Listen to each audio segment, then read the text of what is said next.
जागतिक बँकेसोबत झालेल्या करारानुसार मुख्यमंत्री युवा कार्य प्रशिक्षण योजनेच्या माध्यमातून पुढच्या 100 दिवसात 50,000 युवांना प्रशिक्षण देणार असल्याचं कौशल्य विकास मंत्री मंगल प्रभात लोढा यांनी काल मुंबईत वार्ताहर परिषदेत सांगितलं।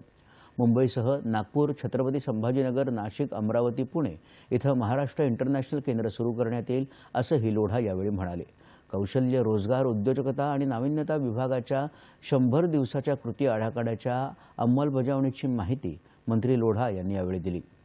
कौशल्य विकास विभाग आणि उच्च तंत्र शिक्षण विभाग नोकरी देणाऱ्या संस्थांबाबत सर्वसमावेशक कायदा करणार असून व्यवसाय शिक्षण आणि प्रशिक्षण संचालनालयाअंतर्गत 500 विविध अभ्यासक्रमांचे व्हिडिओ ऑनलाईन उपलब्ध होणार असल्याचंही लोढा यांनी सांगितलं। ITIची दर्जावाढ करण्यात येईल, 1,10,000 युवांना प्रशिक्षण देण्यात येईल, 100 रोजगार मेळावे आयोजित केले जातील असंही लोढा यांनी सांगितलं।